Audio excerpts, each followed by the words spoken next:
구약성경 1262페이지 되겠습니다. 한 목소리로 우리 한 절이니까 같이 읽도록 하겠습니다. 6장 3절입니다. 시작. 그러므로 우리가 여호와를 알자. 힘써 여호와를 알자. 그의 나타나심은 새벽빛같이 어김없나니 비와 같이 땅을 적시는 늦은 비와 같이 우리에게 임하시리라 하니라. 아멘. 할렐루야. 진주사님 더우시면 이 선풍기 밑으로 오시면 됩니다. 네, 선풍기 밑에 오시면은 특별 지정석입니다. 오전에도 제가 말씀을 드렸지만은 우리 모든 성도님들은요 다 각자 다릅니다. 그래서 체질도 다르고 체형도 다르기 때문에 누구는 덥고 누구는 춥고 그럴 수 있습니다. 저는 추워가지고 막 이렇게 문을 닫고 일하는데 우리 집사람 덥다고 막 선풍기 틀고 막 그럴 때도 있어요. 우리 교회 크기 때문에 알아서 이렇게 구석구석 자기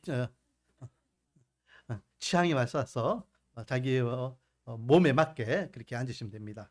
더운 지방도 있고 추운 지방도 있고 또 따뜻한 지방도 있습니다. 자, 우리가 지금 계속해서 교리를 공부하고 있죠. 교리를 공부하는 목적, 교리를 공부하는 목적은 한 가지입니다. 우리가 믿는 믿음이 뭐냐, 거기에 대해서 점검하는 시간입니다. 우리가 누구를 믿고 있고 왜 믿고 있고 믿음의 결과가 무엇이고 그리고 그것을 믿는 믿음의 백성들은 어떻게 살 것인가, 거기에 대해서 다시 한번 점검하는 시간이 교리 공부를 하는 시간입니다. 그래서 교리 공부는요 총 주제가 8가지 주제입니다. 지난주까지 우리가 3시간에 걸쳐서 제일 첫 번째 뭐에 대해서 배웠습니까? 뭐에 대해서? 성경론이라고도 하고 제가 학교 다닐 때는 서론이라고 했습니다. 책 서자를 써가지고 서론. 그러니까 우리가 믿는 모든 믿음이 기본적으로 어디를 베이스로 두고 있다는 겁니까? 하나님의 말씀에 근간을 해서 하나님이 누구신지, 예수님이 어떤 분이신지, 우리 인간이 무엇인지, 죄가 무엇인지, 제사함이 무엇인지, 구원이 무엇인지, 천국이 무엇인지, 부활이 무엇인지, 또 하나님의 심판 후에 영생이 무엇인지 다 어디에 기록되어 있습니까? 성경 말씀에 기록되어 있습니다. 성경 말씀. 그렇기 때문에 성경 말씀이 정경으로서 어떤 위치에 있는지를 우리가 봤습니다. 그리고 그것을 근간으로 해서 오늘부터 이제 좀 더 실질적인 주제들을 나누어 보기를 원하는데, 오늘은 신론이라고 하죠. 신론. 다른 말로 하면은 하나님입니다. 하나님. 여러분 제가 오전 예배 때도 말씀드렸지만 이 땅에 신들이 많이 있습니다. 그렇죠? 어마무시하게 많아요. 그런데 그 많은 신들 중에 유일하게 참 신은 누구밖에 없습니까? 저와 여러분이 믿는 하나님밖에 없으면 믿으시기 바랍니다. 그런데 그때에 하나님이라고 단어를 쓰는 그 단어가 우리가 믿는 유일한 신이라는 의미에 오직 한 분 대신 하나님만이 진짜 신이고 나머지 신은 가짜다라는 의미가 하나님이라는 뜻입니다. 아시겠죠? 그래서 세상 사람들이 흔히 이야기하는 신이라는 단어 그 자체를 하나님이라고 고쳐서 쓰는 거지, 하나님이라는 이 단어의 뜻은 신이라는 뜻이에요. 유일신이라는 뜻이 그 안에 들어있습니다. 그것을 먼저 생각하시면서 이제 우리가 신론을 보면 되겠습니다. 자, 제가 3시간을 해보니까요, 이것을 아무리 제가 빨리빨리 해도 1시간 안에 이 한 강씩을 못 나갈 것 같아요. 왜냐하면 이게 원래 2시간짜리잖아요. 한 타임이 2시간, 1시간만 해서 2시간짜리거든요. 근데 우리는 40분, 50분 안에 이걸 다 하려고 하니까 항상 이게 조금씩 딜레이되고 이렇게 한 것 같아가지고 제가 굵직굵직한 거, 필요한 거, 그런 것도 위주로 간단하게 설명을 하도록 하겠습니다. 자, 41페이지입니다. 41페이지 보니까요, 일상에서 교리로 아버지와 아들이 대화하는 내용입니다. 아들이요, 어느 날 아버지에게 와서 이야기합니다. 아빠, 내 이제 교회 안 다닐래요? 라고 하는 거예요. 그래서 왜? 갑자기 잘 다니는 아들이 그동안 한 번도 내색하지 않았는데 교회를 안 다닌다. 그러니까 조용히 묻습니다. 왜 안 다니려고 하니? 무슨 일 있니? 그러니까 이 아이가 아주 근심에 찬 목소리로 아버지에게 대답합니다. 아버지, 사람들이 교회 가면은, 야, 네 교회 가면은 예수님 만나고 와, 예수님 만났니? 하나님 만나고 와, 하나님 만났니? 자꾸 그런 인사를 하고 이야기하는데 나는 지금까지 교회를 열심히 다녔지만 하나님을 한 번도 본 적이 없다. 그것이 시험이 들었다는 거예요, 시험에. 왜? 교회가 하나님 만나고 와, 엄마가 인사해가지고 아침에 그렇게 주일학교 가서 예배를 드리는데 하나님을 못 만나고 온 거예요. 예수님 만나고 와 하는데 아무리 찾아도 예수님이 없는 거예요. 자기 눈에는 하나님이 없고 예수님이 없는 거예요. 그러니까 그 시험에 들어가지고 아빠, 나는 아무리 찾아도 하나님 못 만나고 예수님 못 만나겠어. 그래서 더 이상 내가 시험에 들어가지고 교회를 못 다니겠어. 라고 이야기를 하더라라는 거죠. 근데 그것이 단순히 이 아들에 대한 문제이냐? 아니죠. 우리가 교회 오면은 누구를 만나기 위해 교회 옵니까? 하나님을 만나기 위해 교회 옵니다. 그런데 우리가 진짜 노골적으로 표현해 봅시다. 오늘 여러분 하나님 만났습니까? 오늘 하나님 만났습니까? 오늘 하나님 예배 드리기 위해서, 하나님 만나기 위해서, 하나님 저를 만나주세요라고 하면서 하루를 보내고 있는데 하나님 만났습니까? 저와 여러분이 만난 하나님은 어떤 하나님이십니까? 눈에 보여가지고 진짜 만져지고 들려지고 보여주는 분이라서 내가 진짜 아무개를 만난 것 같이 하나님을 만났다, 그런 거 아니잖아요. 하나님은 말로 표현할 수 없지만은 하나님께서 만나주심이 분명히 있다라는 것입니다. 그래서 초두에 제가 뭐라 이야기했습니까? 우리 인간은 절대로 우리 인간 스스로 하나님을 만날 수 없고 하나님의 존재를 깨달을 수 없다. 하나님께서 만나 주실 때 우리는 만날 수 있고 하나님께서 보여주실 때 우리는 하나님을 볼 수 있고 하나님이 어떤 분이신지를 믿어지게 하실 때 우리는 믿어질 수 있다라는 겁니다. 그래서 이 교리 공부가 필요합니다. 눈에 안 보이는 하나님을 자꾸만 믿으라 하는데 요즘 젊은 애들 그 표현으로 가스라이팅, 그냥 쉽게 이야기해서 최면을 그러냐. 야, 하나님 안 계시는데 하나님 계신데 하나님 믿어야 되는데 믿어야 천국 간대. 이거 최면을 거는 거냐? 아니면 진짜 하나님이 살아 계시는 거냐? 거기에 대해서 명확하게 답을 제시하고 있는 것이 이 신론이라는 교리 공부라는 것입니다. 자, C.S. 루이스가 이런 말을 했습니다. 당신이 세상에서 최고로 감동적인 아름다움을 경험했을지라도 그것은 천국을 미리 조금 맛본 정도에 지나지 않는다. 이 세상에요, 엄청난 거, 엄청난 거. 대자연이나 어떤 화려한 것들을 보고 감탄하고 감복하고 이렇게 경을 금치 못할 정도로 우리가 이렇게 그런 것들을 경험했다 할지라도 그거는 천국의 일부분을 경험한 것에 비교가 안 된다 라고 이야기했습니다. 우리 인간은요 정말로 미지하잖아요. 이번에 그 청소년부 수련회 가니까요 눈에 보이는 것, 눈에 보이지 않는 것, 뭐 이렇게 이야기하면서 강사가요 하나를 보여주는데 지금 현대 과학으로 우주에 있는 별들을 관측해 보니까 가장 큰 별이 이제 지구 중심으로 지구보다 큰 거, 태양보다 큰 거, 뭐 천왕성보다 큰 거 해가지고 태양계 밖에 있는 그 별들도 이렇게 보여주더라고요. 근데 지금 우리 지구의 과학으로 관측된 가장 큰 별이 그 이름은 까먹었는데 하여튼 어마무시하게 큰데요. 우리가 그 흔히 타고 다니는 여객선 있잖아요. 여객선 비행기를 타고 한 바퀴를 도는데 몇 년이 걸리는 거 아십니까? 몇 년?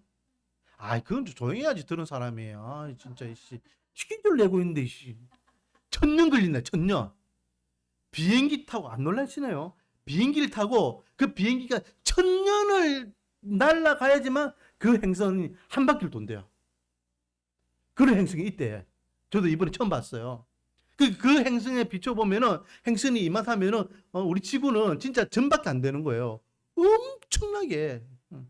근데 그런 것들 우리 인간 눈으로는요, 인간 눈으로 확인한 것만 믿어지는 거예요. 그러니까 얼마나 인간의 지혜나 또 이게 능력이 한계가 있는지 모릅니다.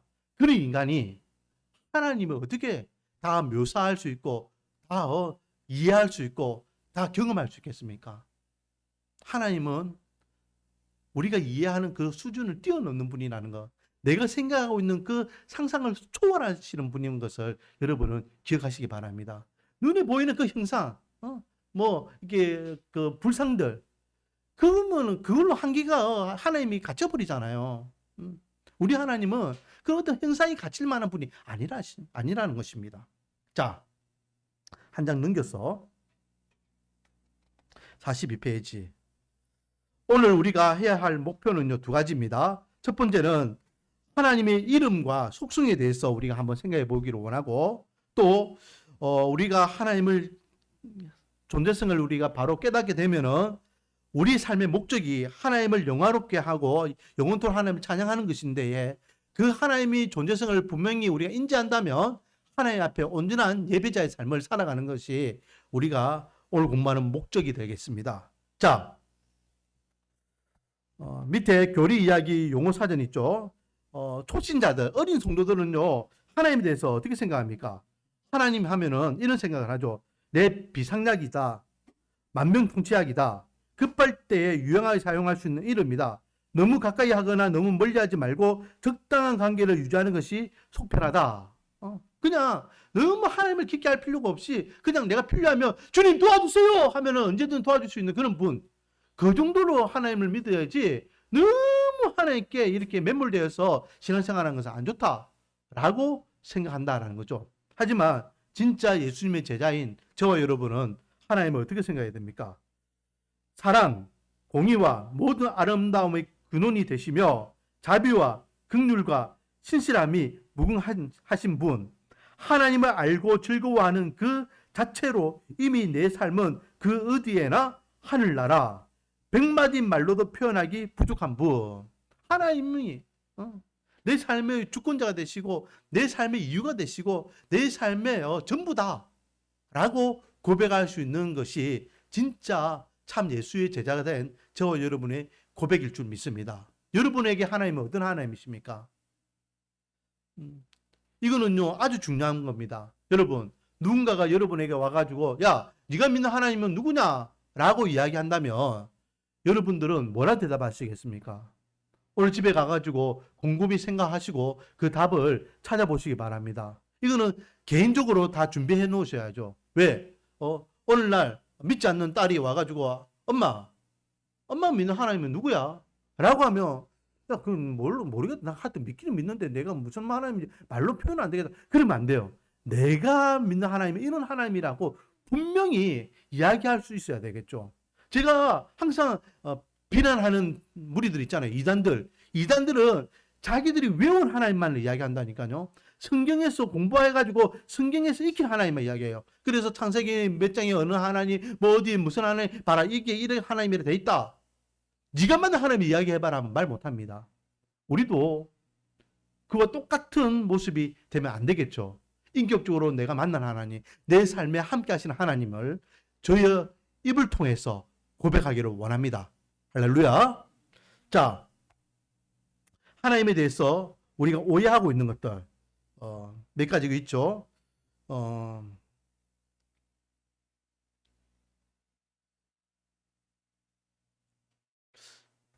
자, 43페이지에 보면은 이 세상에 존재하는 신의 개념, 무신론, 불가지론, 다신론, 범신론, 자연신론, 유신론자 이렇게 신에 대한 개념들이 쭉 있는데요. 우리가 믿는 하나님은 6번 하나님이죠. 오직 참되신 하나님 한 분만이 존재한다. 참된 하나님이 이게 중요하죠. 참된 하나님, 진짜 하나님. 나머지 신들은 다 가짜, 짝퉁, 거짓 이런 신들이다라는 겁니다. 그러면 하나님을 아는 지식이 왜 중요하냐? 존 칼빈은 이런 이야기를 했습니다. 우리가 하나님을 알게 되면 우리의 진정한 모습을 깨닫게 된다. 하나님이 누구신지를 우리가 바로 알게 되면 내가 누구인지를 분명히 알게 된다. 그러므로 하나님을 향하여 바르게 아는 것이 중요하다라고 이야기했고, 제임스 패크는 이런 이야기를 했습니다. 오늘날 교회가 이처럼 약한 이유는, 이처럼 교회가 신앙적으로 약해진 이유는 무엇이냐? 하나님에 관하여 무지하게 됩니다. 누구보다도 열심히 믿고 누구보다도 화려한 예배를 드리고 있잖아요. 2000년 교회사 중에서 오늘날 우리처럼 예배를 이렇게 성대하게 멋지게 크게 웅장하게 드렸던 적이 있습니까? 없습니다. 점점 문화와 문명이 발달하면서 더 화려하게 예배를 드립니다. 그런데요, 점점 교회의 영적 권세는 떨어지고 있습니다. 왜 그럴까요? 하나님에 대해서 무지하기 때문에. 그냥 지식적인 하나님, 듣고 아는 하나님, 하나님의 능력이 얼마나 위대하신지, 그 하나님이 어떤 하나님이신지를 몰라요. 그러니까 평소에 믿지 않는 사람들에게 또 세상에서 내가 하나님의 백성인 것을 당당하게 영향을 끼치며 살아가지 못하는, 입의 권세를 누리지 못하는 거예요. 자, 하나님을 아는 지식의 중요한 이유. 첫 번째, 하나님을 아는 것이 인생의 목적이기 때문이다.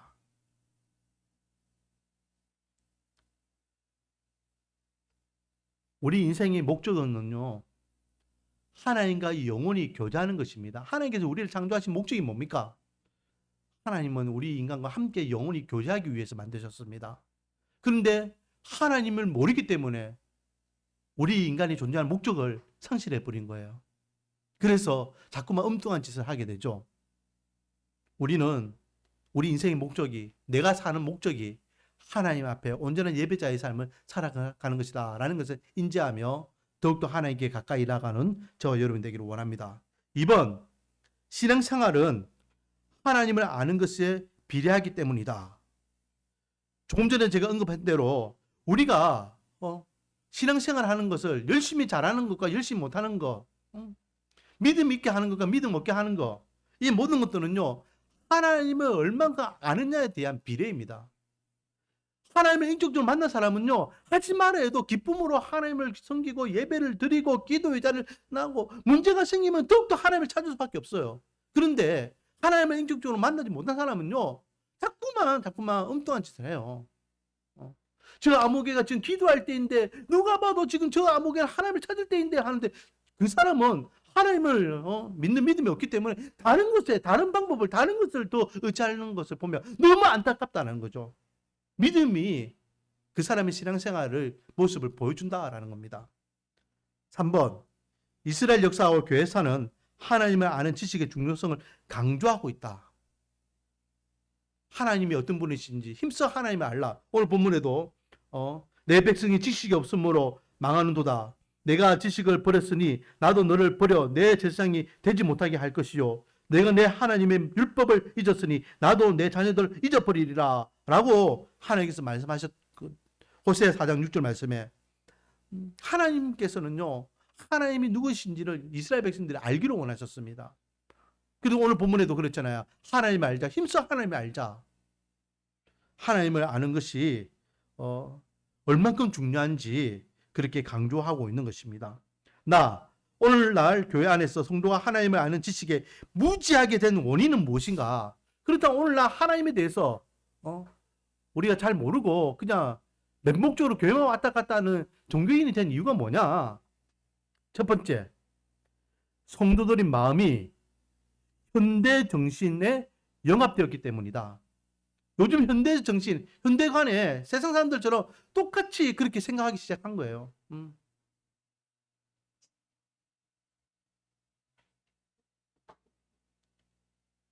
이건 좀 중요한 건데요. 2번, 성도들의 마음이 현대의 회의주의로 혼란스럽기 때문이다. 하나님이 없다. 종말은 없다. 하나님의 심판은 없다. 죄와 벌은 없다. 천국의 지형은 없다. 이 땅이 마지막이다. 욜로가 그거잖아요. 욜로. 요즘 젊은 애들이 욜로 하잖아요. 지금 이 시간을 즐기자 이 말이거든요. 사후의 세계에 대해서 생각하지 말자는 겁니다. 그 근본적인 마음이 어떤 마음이에요? 하나님의 존재성에 대해서 부정하는 겁니다. 하나님이 없기 때문에 사후 세계가 있을 수 없죠. 그런 것들이 고스란히 교회 안에 스며드는 거예요. 그래서 하나님을 무슨 도구로 씁니까? 내가 지금 오늘날 살아가는데 필요한 것을 채워주시는 분으로 하나님을 그냥 이용하는 거예요. 비나이다. 건강이 안 좋으면 건강을 고쳐주세요. 물질이 없으면 물질을 채워주세요. 또 우리 가정이 좀 불화하면 화목하게 해주세요. 또 올해 뭐 직장 들어가게 해주세요. 좋은 대학 들어가게 해주세요. 올 한 해는 못하게 복받게 해주세요. 비나이다 비나이다. 그래서 내가 원하는 것을 충족하는 도구로서 하나님을 이용하는 거예요. 우리의 믿음, 영적, 신앙, 또 부활, 천국, 하나님의 심판 이런 것들은 그래서 노골적으로 목사님들도요 그런 이야기를 하면 제가 총신 나눌 때에 목사님들끼리 이야기하는 소리예요. 목사님들이 뭐라 요즘 뭐 천국 지옥 뭐 하나님 심판 그런 이야기하면 안 돼. 설교식 그런 이야기하면 안 된다고 목사님들끼리 이야기하는 거예요. 저 지나갈 때에 그 이야기를 왜 성도들이 불편해한다고. 그런 소리를 교회에서 들으면은 듣기 싫어가지고 교회 안 나온다고. 교회 떠난다고. 그런 설교를 하면 안 된다고. 지금 제가 이야기한 거는요. 우리 총신, 합동교단 총신 목사님들이 이야기한 이야기입니다. 하물며 뭐 통합이나 또 진보 진영이 있는 교회들은 더 심하죠. 제가 아는 어떤 권사님은요. 저한테 한탄을 합니다. 목사님, 우리 목사님 이번에 오셔가지고 지금 몇 년 되셨는데 한 번도 설교 가운데 이런 내용이 없었습니다. 라고 하면서 부활, 신앙, 죽음, 또 뭐 제사함, 속죄 이런 설교를 안 하신대요. 목사님이.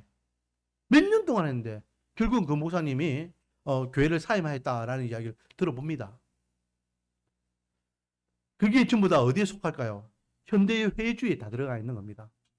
하나님은 안 계셔. 천국은 지옥은 없어. 죄와 벌은 없어. 우리가 이 땅에서 열심히 잘 살면 돼. 지금 우리가 잘 사는 것이 중요한 것이야. 그게 교회 안에도 고스란히 들어와 있다는 거죠. 3번 고통과 고난을 통과하면서 마음이 분노와 좌절로 뒤덮일 때 하나님을 아는 지식을 멀리한다. 우리가 지금 당하고 있는 고통과 고난 때문에 하나님을 멀리하게 된다는 거. 제가 저번에 한번 언급했죠. 어느 목사님입니다. 둘째 아들이 먼저 죽었어요. 20대 초반에 죽었습니다. 그리고 불과 몇 년 만에 첫째 아들도 군에 갔다가 왔는데 죽었어요. 어느 날 몸이 안 좋다 해가지고 병원 들어갔는데 그게 마지막이에요. 목사님이 그렇게 두 아들을 하루아침 이제 몇 년 간격으로 다 천국을 보내고 난 다음에 그렇게 장례식에 있는데 어떤 장로님이 이렇게 문상 와가지고 위로한다고. 목사님 그래도 하나님의 은혜와 위로가 있을 것입니다. 막 그렇게 위로하는데 뭐라 그러냐. 무슨 소리 하냐고. 그런 하나님이면 내 아들을 하루아침에 이렇게 다 데리고 가는 하나님이면 나 그런 하나님 안 믿겠더라고. 막 이렇게 하시더라는 거예요. 우리 인간이 그렇습니다. 우리 인간은요. 좋을 때는 좋아요. 좋을 때는 잘 믿고 뭐 행복하고 하나님이 나의 하나님이 은혜가 넘쳐 많이 하는데 어렵고 힘들고 고난과 고통이 생기면은 하나님이 진짜 계신가? 하나님 나의 하나님이신가? 하나님 진짜 나의 사랑하시는가? 거기에 대해서 분노와 거기에 대해서 원망과 불평이 토로하면서 하나님을 등한시하게 되는 것을 보게 됩니다. 감정적인 기복 때문에 하나님을 멀리하고 하나님을 향해서 그렇게 함부로 이야기한다라는 거죠. 마지막으로 4. 나를 세상의 중심에 놓는 교만한 본성 때문이다. 나 중심적인 삶을 살아가죠. 그래서 오전 예배에 제가 우리가 믿음을 이야기할 때도 누구 중심으로 믿음 생활을 해야 된다 했습니까? 하나님 중심입니까? 나 중심입니까? 하나님 중심이에요. 그런데 우리가 열심히 한다고 생각하는데 알고 보면은 하나님 중심이 아니라 나 중심적으로 열심히 신앙생활 하는 것을 보게 됩니다. 기도를 누구를 위해서 합니까? 나를 위해서 합니다. 봉사를 누구를 위해서 합니까? 나를 위해서 합니다. 예배를 누구를 위해서 드립니까? 나를 위해서 드립니다. 주일 성수를 누구를 위해서 합니까? 나를 위해서 주일 성수합니다. 헌금을 누구를 위해서 합니까? 나를 위해서 하는 겁니다. 다 나를 위해서 하는 거예요. 알고 보면. 그 영적 교만한 본성이 자꾸 하나님을 향한 무지에 대한 결과라는 거죠. 자, 이 나에 대한 중심, 이거 결론은 이겁니다. 절대 진리나 절대자를 하나의 의견으로 치부하며 그냥 하나의 의견이라는 거죠. 하나의 주장, 하나의 사상 이런 것 정도로만 생각한다는 겁니다. 객관적으로 증명된 사실이 아니면 믿을 수 없다고 주장한다. 이 하나님 봤어? 이 하나님이 진짜 기도 응답해 주셔서? 하나님 뭐라 하시대? 어젯밤에 하나님이 나타나면 뭐라 하시대? 객관적으로 이야기해봐. 라고 하면서 자꾸만 하나님의 존재성을 부정하는 것이 나 중심적인 삶을 살아가는 교만한 자들의 모습이라는 거죠. 나의 감정과 상황에서 용납할 수 있는 하나님을 믿겠다는 의견. 이 모든 것은 결국 자신을 하나님보다 더 높이 올리며 섬기려는 자의 우상하라고 말할 수 있습니다. 자, 그러면 2번, 하나님을 아는 지식의 출발점과 한계 및 전제는 무엇이냐? 우리가 하나님을 아는 지식의 출발점, 어디서부터 출발해야 될까요? 하나님께서 존재하시는지, 하나님에 대해서 우리가 알 수 있는 방법, 무엇부터 시작하면 될까요? 어디에 근간을 둔다? 하나님의 말씀에 근간입니다. 하나님의 말씀. 자, 보세요. 하나님에 대한 신앙은 하나님이 우리에게 자신을 계시하셨다는 원칙의 기초를 두고 있다. 따라서 하나님을 아는 지식에 있어 가장 중요한 기초요, 근거는 성경이다. 하나님께서 하나님의 말씀을 통하여 내가 나야, 내가 하나님이야 라고 하나님께서 하나님 대신 보여주시는 가장 객관적인 증거가 뭡니까? 바로 성경 말씀이잖아요.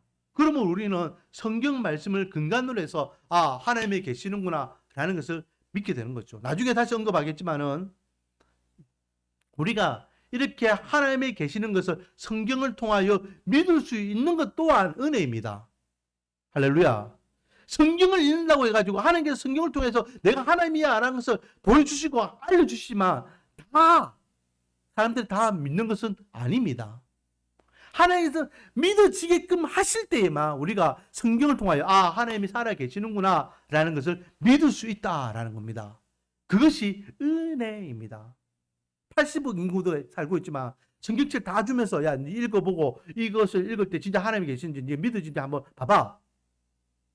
믿어지는 사람이 있는가 하면 안 믿어지는 사람이 태반이라니까요. 그러니까 오늘날 세상 사람들은 아직도 하나님을 안 믿고 있는 거잖아요. 성경이 없어서 안 믿는 겁니까? 교회가 없어서 안 믿는 것입니까? 복음을 못 들었기 때문에 안 믿는 것입니까? 믿어지게 하나님께서 그들에게 은혜를 주시지 않았기 때문에 그들은 들어도 믿어지지 않고 봐도 믿어지지 않고 그렇게 믿어지지 않는다라는 거죠. 아무튼 성경은 하나님을 아는 가장 기초적이고 객관적인 자료가 된다. 그러므로 우리는 하나님의 말씀을 통하여 하나님을 만날 수 있다라는 겁니다. 할렐루야. 자, 하나님을 아는 지식의 한계와 전제. 제가 조금 전에 이야기했죠. 하나님이 인간에게 철저하게 자신을 보여주셔야 인간은 그분을 알 수 있다. 이게 한계입니다. 우리가 하나님을 알 수 있는.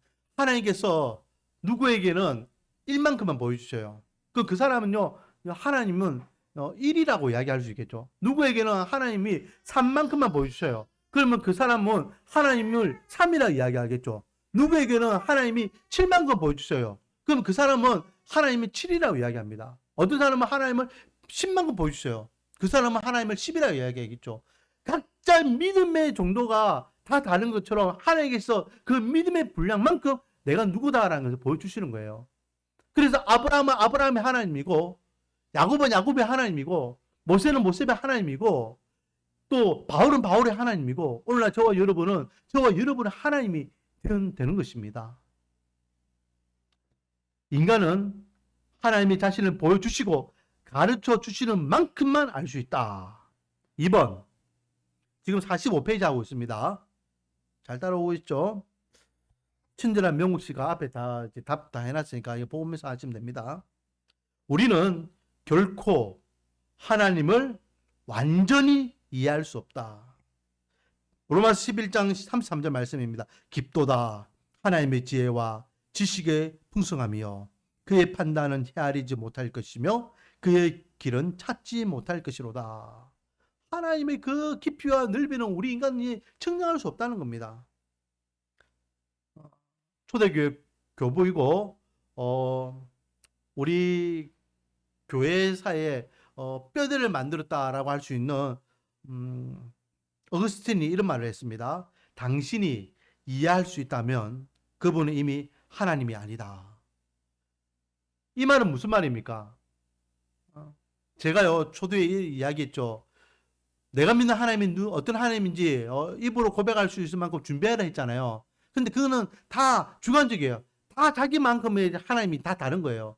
하지만 그렇다고 해가 내가 만난 하나님을 입으로 고백한다고 해가지고 내가 하나님을 100%다 이해한다는 말은 아니라는 것입니다. 우리는 하나님을 100% 이해할 수가 없습니다. 어떻게 하나님을 이해합니까?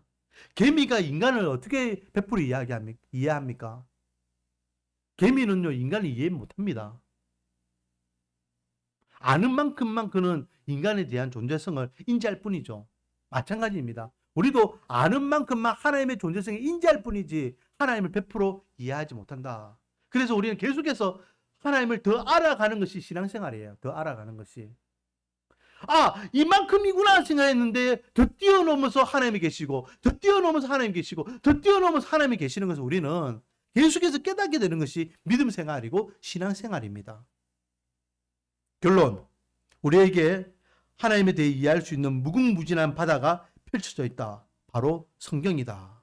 우리에게 필요한 것은 참된 지식의 지속적인 공급이다. 우리가 하나님을 알기 위해서는 무궁무진한 하나님의 능력과 하나님의 존재하심과 하나님의 사랑하심과 하나님의 함께하심을 우리가 늘 깨달을 수 있기 위해서는 계속해서 무엇을 파헤치라?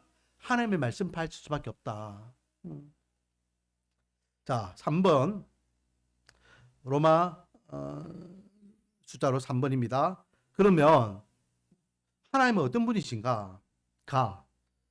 하나님은 실제로 존재하시는 분이시다. 할렐루야. 하나님은 실제로 존재하시는 분이심을 믿으시기 바랍니다. 그래서 제가요, 항상 이 믿음이라고 이야기할 때에 제일 중요한 부분을 이야기하는 게 창세기 1장 1절입니다.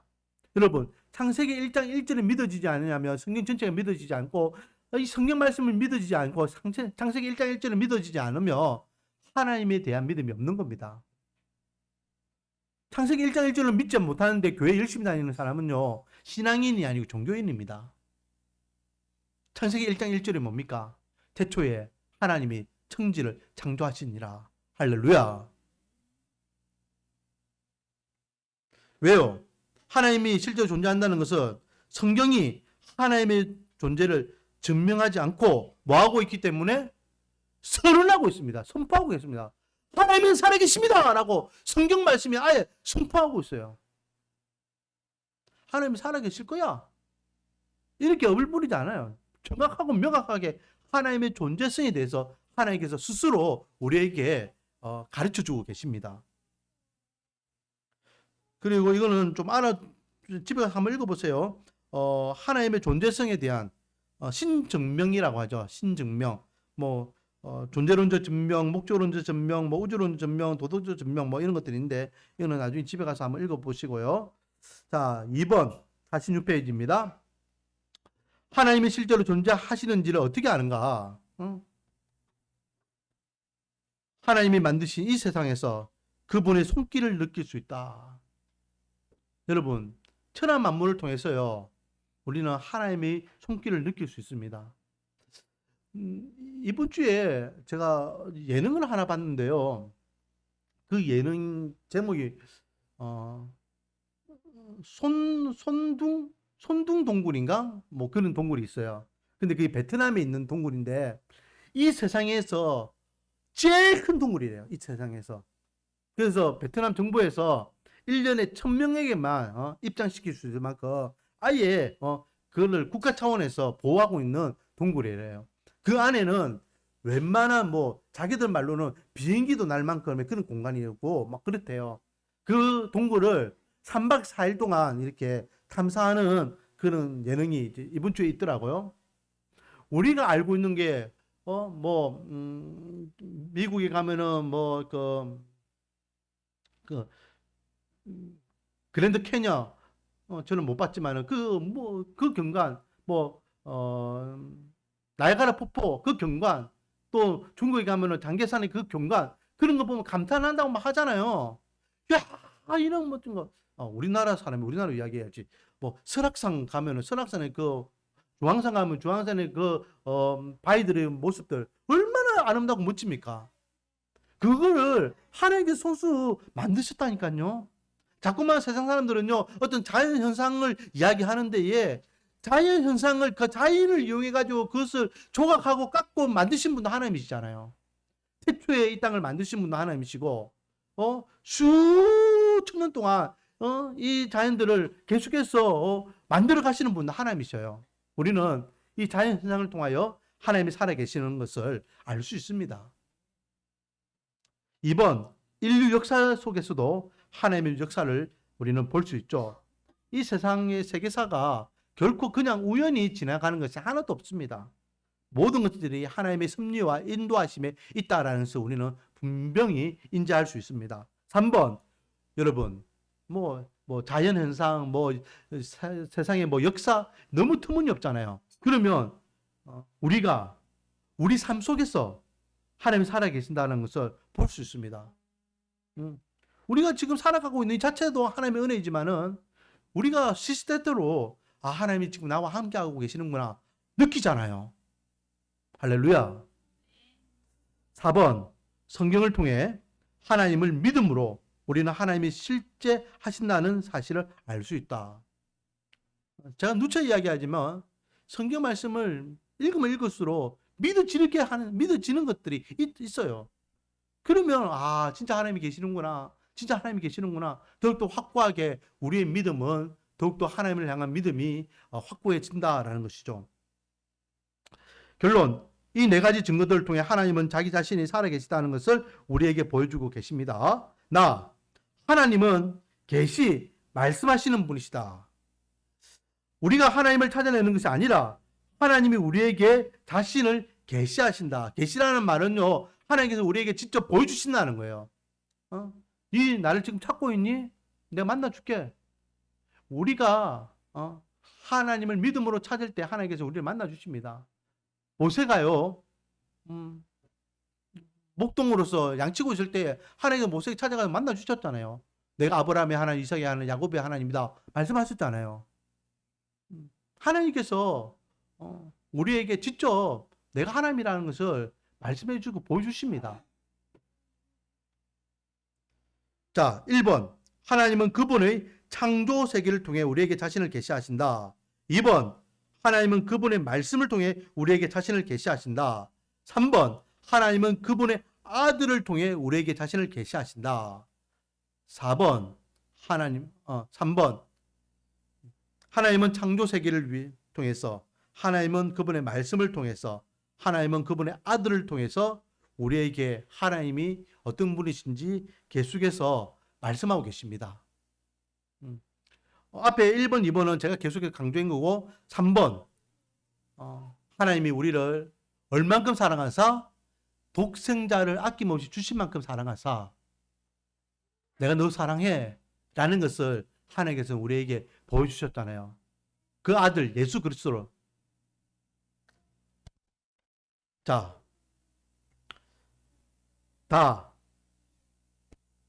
지금 우리는 하나님이 실제 존재하는 것을 어떻게 알 수 있느냐, 이걸 하고 있습니다. 자, 하나님은 관계적인 분이십니다. 하나님은 관계적인 분이시다. 세상 사람들은 하나님을 접근 불가능한 분으로 생각하지만 사실 하나님은 관계적인 분이십니다. 여러분, 신앙생활은요, 관계입니다. 관계.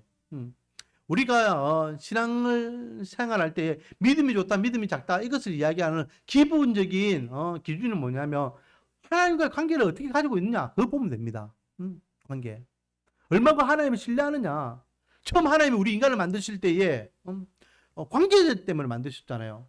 우리 인간과 함께 영원히 살아있는 관계로서 함께하기를 원하셔서 하나님께서 인간을 만드신 겁니다.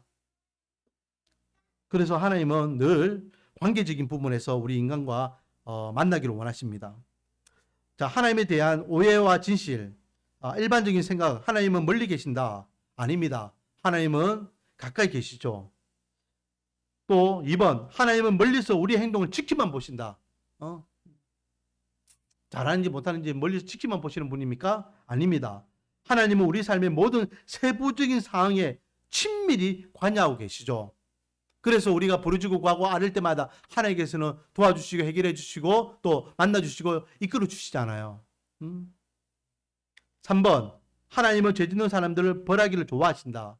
하나님이요, 우리 인간을 만드신 목적이 벌 주기 위해서 만들었을까요? 아닙니다. 하나님은 모든 사람을 용서하기 위해서 기다리시는 분입니다. 왜요? 사랑하시기 때문에. 4번, 하나님은 세상의 악을 하실 수 없으시거나 관심이 없다. 하나님이 이 세상 사람들이 악을 짓고 죄를 짓는 거, 그것을 해결할 수 없는 분이기 때문에, 또는 그것이 관심이 없기 때문에 그냥 방치하고 계실까요? 아닙니다. 하나님이 악한 세상을 놔두시는 것은 더 많은 사람들이 그 세상으로부터 구원하기 위하였다. 하나님께서 그 영혼을 구원하기 위해서 기다리시는 겁니다. 그 죄인된 인생들이 그곳에서 하나님의 은혜를 경험하여서 구원받게 하기 위해서 기다리시는 또 다른 하나님의 섭리가 있다라는 것이죠. 자, 하나님의 존재성, 하나님은 어떤 분이신가? 거기에 대해서 나눴고요. 이제 하나님의 이름에 대해서 생각해 보겠습니다. 48페이지. 자, 제가 시작할 때도 이야기했지만 우리는 하나님이라는 단어를 쓰지만 이 하나님은 신이라는 단어입니다. 신. 자, 하나님의 이름은 하나님의 속성을 나타내는 하나님의 자기 계시이다. 여호와, 우리가 하나님의 이름을 이야기할 때 진짜 하나님의 이름은요 뭡니까?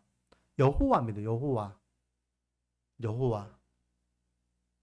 하나님이라는 것은요 호칭이에요. 내가 믿는 믿음의 대상에 대한 호칭, 신이라는 호칭을 하나님이라고 우리가 고백하는 것이죠. 그런데 진짜 하나님의 이름은 여호와입니다. 하나님이 직접 말씀하셨죠. 모세가 하나님께 묻습니다. 이스라엘 백성들과 그리고 바로 앞에 서가지고 하나님이 나를 너희들에게 보냈다라고 이야기할 때 그들이 누가 너를 우리에게 보냈냐라고 하면 내가 뭐라고 이야기해야 되겠습니까? 할 때 하나님께서 여호와라고 해라. 여호와라고. 나는 스스로 있는 자다. 스스로 있다는 것은 누구에 의해서 존재된 분이 아니라는 것입니다. 스스로 있다라는 것은 주권자라는 뜻이에요. 그래서요, 이 여호와라는 단어를요, 영어 성경에 보면 뭐라고 되어 있는지 아십니까? 로드라고 되어 있어요. 로드. 주라고 되어 있어요. 주. 우리 성경에는 이게 히브리어를 그대로 이렇게 따와가지고 여호와 또는 야훼 또는 야베라고 하는데 그렇게 쓰지만은 영어에서는 로드라고 씁니다. 주라고 써요. 주. 모든 주권자가 하나님이라는 것이죠. 누구에 의해서 만들어지거나 누구에 의해서 움직이시는 분이 아니에요. 스스로 계시는 분. 또 성경에 보면은 엘로힘, 엘론, 데오스. 데오스는 헬라어고 그 앞에는 히브리어입니다. 이것들은 다 초월적인 전지전능하신 하나님을 뜻합니다. 여러분 흔히 전지전능하신 하나님 이렇게 하잖아요. 그게 엘이라는 단어 안에 엘로힘이라는 단어 안에 다 들어있습니다. 엘로힘. 나는 전지전능한 하나님이야. 하나님의 능력을 이야기할 때에 이런 단어들을 흔히 쓰죠. 여러분 중동 지역에 가면은 중동에 알자들 많이 씁니다. 알. 알뭐뭐 또 이제 신도 알라 신을 섬기잖아요. 그 알이 히브리어는 엘하고 똑같은 단어예요. 엘. 신이라는 뜻이 신.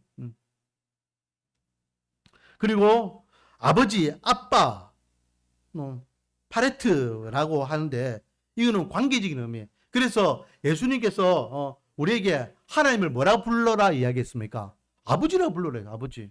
관계적인 면에서 신과 인간의 관계가 아니라 아버지 자식의 관계로 아버지라고 불러라. 더 나아갔으니 아빠 아버지라 불러라. 아빠 아버지랑 아주 친숙한 관계였어요. 아빠 아버지. 어떤 형식적인 가시적인 아버지와 아들의 관계가 아니라 친밀한 관계였어요. 아빠 아버지 불러라. 이거는 관계적인 측면에서 우리가 부르는 호칭입니다. 또 주 아도나이 큐리오스 이거는 통치하시는 하나님. 그리고 만군의 여호와 하나님이라는 것은 이 모든 세상의 모든 그 영적 권세자 중에 권세자. 그 만군이라는 것은 왕 중의 왕이라는 뜻이잖아요. 이 모든 권세, 영적 권세, 세상의 권세 잡은 자, 그 모든 것들을 승리하신 분, 최고의 권세자, 뭐 그런 의미가 이게 만군의 여호와 하나님 안에 다 들어 있는 것입니다. 그 우리가 흔히 여호와 하나님, 그리고 또 아버지 하나님, 또 주 여호와 하나님, 또 만군의 여호와 하나님, 전지전능하신 하나님, 이 모든 호칭들은요 하나님의 속성을 이야기하는 그런 표현법이고, 진짜 하나님의 이름은 뭐다? 여호와입니다. 여호와. 그러니까 여러분, 주 여호와 하나님 이렇게 이야기할 때에 하나님은 나의 주님이십니다. 나의 주님이 되신 진짜 신이십니다. 그런 의미가 그 안에 다 들어있겠죠.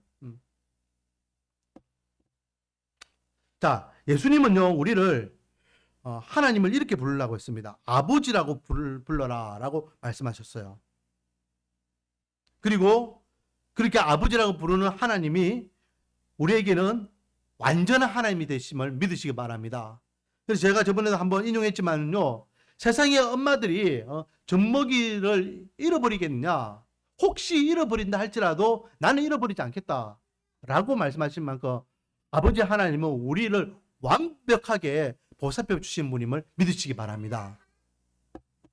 자, 그리고 하나님 아버지에 대한 묵상, 이거 그냥 가로놓기 하겠습니다. 우리의 아버지는 희생하려 하신다. 우리의 아버지는 자녀들을 긍휼히 여기시고 사랑하신다. 우리 아버지는 자녀들을 인도하신다. 우리 아버지는 우리가 구하기도 전에 우리의 필요를 아신다. 그래서 하나님을 우리 아버지라고 부르며 기도하는 것이다. 우리 아버지는 우리에게 상을 베푸신다. 우리 아버지는 우리를 상속자로 삼으신다. 우리 아버지는 우리를 격려하신다.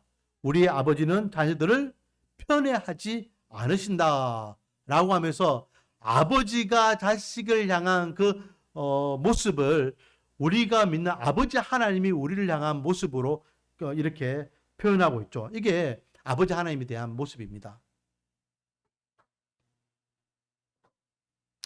막 이렇게 치고 나가도요, 이제 10분밖에 안 남았습니다. 시간은 짧고 할 것은 많고, 하나님의 이름, 여러분 다른 것은 다 잊어버려도 두 가지만 생각하면 됩니다. 우리가 믿는 하나님의 진짜 이름은 뭐다? 여호와다. 여호와라는 뜻은 하나님이 진짜 우리의 참 주권자이시다, 주인이시다, 그 의미가 있다. 누구에 의해서 만들어지신 분이 아니라는 거죠. 또 하나는 아버지 되신다. 아버지 되신다. 나의 아버지시다. 완벽하게 나를 보살펴 주신 아버지시다. 그게 하나님이라는 그 하나님의 이름 안에 들어있는 속성들 중에 하나다. 이거 하나만 알고 계시면 되겠습니다. 자, 속성입니다. 속성. 이 속성은요, 다음 주에 삼위일체에 대해서 우리가 생각해 볼 건데 그거하고 좀 연결됩니다. 여러분, 그 삼위일체에 대한 문제를 제가 다음 주에 해결해 드릴게요. 뭐 자꾸만 지금도 신학자들이 삼위일체는 오묘한 거다, 신비로운 거다, 우리 인간으로서는 그것을 이해할 수 없다, 그렇게 막 하는데, 제가 알고 있는 범위에서 삼위일체는 이런 내용이다 라면서 명확하게 성경을 근거로 해서 가르쳐 드릴게요. 지금 뭐 학교에서 이야기하는 뭐 학자들이 이야기하는 것과 좀 다르게 우리가 삼위일체를 좀 접근해 봤으면 좋겠습니다. 거기에 대한 핵심적인 근거가 뭐냐면 이 속성이에요. 하나님의 속성. 하나님의 속성은요, 두 가지 속성이 있습니다. 하나님만이 갖고 있는 고유적인 속성, 절대적인 속성이 있고, 또 하나는 그 속성을 그대로 닮은 우리 인간. 그래서요, 여러분, 창세기 보면은 하나님이 우리 인간을 만드실 때 이런 말씀하셨습니다. 우리가 우리의 형상대로 인간을 만들었다 말씀하셨잖아요. 그때의 우리의 형상이라는 것은 뭘 이야기할까요? 하나님의 속성을 이야기합니다. 그래서 이단들 가운데는요, 그 하나님의 교회 안상홍 같은 경우에는 하나님을, 지금은 어떤 하나님을 믿는지 아십니까? 지금 안상홍 하나님의 교회, 그들은요 지금은 어떤 하나님을 믿냐면 어머니 하나님을 믿어요. 어머니 하나님. 왜냐하면 안상홍이 죽었잖아요. 죽고 난 다음에 자기 첩이었던 장길자가 이제 교주가 되었거든요. 장길자가 이제 하나님이에요. 그럼 장길자는 남자입니까 여자입니까? 여자잖아요. 그 여자가 하나님이 되려고 하니까 어머니 하나님을 이야기할 수밖에 없거든요. 그래서 하나님은 아버지 하나님도 있고 어머니 하나님도 있다. 성별을 이야기합니다. 성별을 이야기하면서 이야기하는 구절 중에 하나가 금방 읽었던 그거예요. 우리가 우리의 형상대로 사람을 만들었다. 봐라! 우리 인간이 남자와 여자가 있잖아. 하나님이 우리가 우리의 형상대로인가? 하나님도 남자와 여자가 있는 거야. 그러니까 그 형상대로 사람을 만든 거 아니야. 라고 하면서 어머니 하나님 장길자가 교주로서 저렇게 자기가 하나님이다 라고 하면서 저렇게 사기를 치고 있죠. 그런데 여러분, 거기에서 우리가 우리의 형상이라고 이야기할 때에 우리의 이야기하는 이 몸에 보이는, 눈에 보이는 이 형상을 이야기할까요? 그 현상은 하나님의 속성을 이야기하는 겁니다. 속성. 그리고 하나님의 그 속성이 인간이 그대로 가지고 있는 속성들이 있다라는 거죠. 하나님이 갖고 있는 고유한 속성들이 있지만은 그 외에 하나님의 속성이 인간들도 그대로 갖고 있는 것들이 있다. 그래서 하나님의 속성에는 절대적인 속성과 인간이 갖고 있는 비절대적인 속성으로 나눌 수 있다. 공유하는 속성과 비공유 속성으로 나눌 수 있다. 우리 하경이 공부하는 모습 보세요. 앞에서 눈에 불이 켜져가지고. 자, 하나님은 인간과 어떻게 다른가? 이거는 하나님만이 갖고 있는 속성을 이야기합니다. 하나님은 스스로 계신다. 이게 여호와는 뜻이랬죠. 하나님 스스로. 인간은요, 스스로 존재하는 인간이 있습니까? 없습니까? 없습니다. 뭐 갑자기 아래에서 깨어나고 바위에서 태어나고 하늘에 떨어지고 인간 아니잖아요. 모든 인간은 엄마로부터 태어납니다. 모든 인간은. 그리고 엄마의 엄마인 그 하와도 하나님께서 만드신 창조물이고 스스로 태어난 인간은 이 땅에 한 명도 없다. 하지만 하나님은 스스로 계셨다. 인간에 의해서 만들어지지 않았다. 반대로 여러분, 그러면 이 땅에 존재하는 신들은 어떻습니까? 다른 신들은 다 스스로 있었잖아요. 라고 이야기하면 맞습니까? 틀립니까? 이 땅에 존재하는 다른 신들, 아까 이야기했던 거짓, 가짜, 짝퉁들, 그 인간 신들은 스스로 있었습니까? 누구에 의해서 만들어졌습니까? 다 만들어진 신들이에요. 만들어진 신들.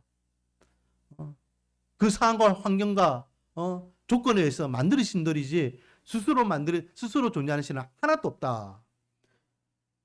자, 정의. 하나님은 스스로 존재하시기 때문에 독립적이시며 인간이나 피조물들이 필요하지 않으시고 모든 피조물은 하나님께 의존적이기 때문에 우리와 다른 피조물들은 하나님을 영화롭게 할 수 있고 기쁘시게 할 수 있다. 그 하나님은요, 우리 인간이 필요 없는 존재예요. 하나님 자체가 존귀한 분이기 때문에 누구에 의해서 만들어진 존재가 아니기 때문에 그러므로 우리 인간은 하나님을 영원토록 영화롭게 기쁘시게 해야 되는 의무가 있습니다. 자, 2번. 하나님은 불변하신다. 변함이 없으신다라는 거죠. 하나님의 존재, 완전성, 목적, 그리고 약속, 이 모든 것들이 다 완벽하다는 거예요. 하나님의 존재도 불변이고요. 하나님의 완전함도 불변이고요. 하나님의 목적, 구원에 대한 목적, 이것도 불변이고요. 또 하나님의 우리를 향한 약속, 구원에 대한 약속, 이걸도 불변입니다. 하나님은 불변이다. 변하지 않는 분이시다. 그리고 하나님은 완전하시다. 마태복음 5장 48절 말씀. 그러므로 하늘에 계신 너희 아버지의 온전하신 것 같이 너희도 온전하라 라고 할 때 이 온전하다는 뜻이 완전이라는 뜻이에요. 완전. 우리 하나님이 완전한 같이 너희도 완전하라 라고 말씀하셨죠. 그리고 하나님은 영원하시다. 시작과 끝이 없으시다. 여러분, 우리에게 왜 은혜가 있는지 아십니까? 우리가 믿는 하나님이 영원하시기 때문에 우리가 나중에 천국 가면은 어떻게 산다는 겁니까? 영원한 삶을 살아간다는 겁니다. 끝이 없이 하나님과 함께 그 좋은 곳에서. 그것이 은혜라는 것입니다.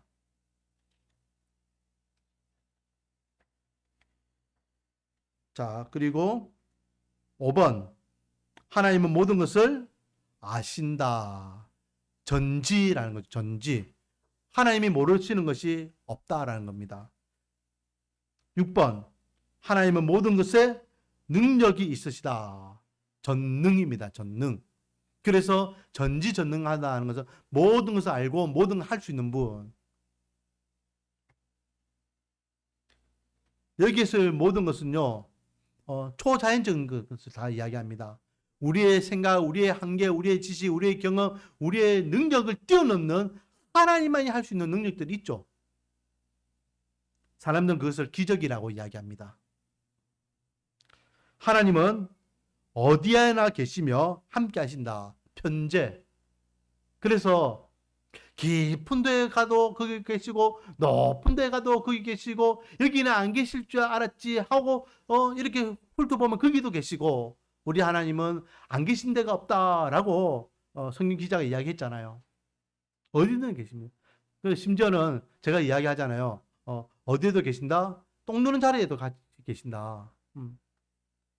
하나님은 그곳에도 계신다. 자, 반면에 우리가 하나님을 닮은 것, 하나님의 그 속성 가운데 우리가 그 속성을 가지고 있는 것, 그게 뭐냐? 다음 주에 하겠습니다. 저는 착한 명구씨라서 정확하게 시간 되면 마칩니다. 뭐 우리끼리 하는 건데 뭐 이거 뭐 천천히 해도 되잖아요. 주님 오시는 그날까지 배우고 또 배우고 또 배우는 거니까. 여러분 집에 가가지고 이거 쓸 때에 이거 답 모르겠다 이래 하면은 이 맨 뒤에 보면 답 나와 있습니다. 맨 뒤에 답을 보시고 적으셔도 되고 우리 교회 유튜브 올라가니까요. 그 유튜브 보면서 천천히 다시 들으면서 또 해보시고 그래 하시면 됩니다.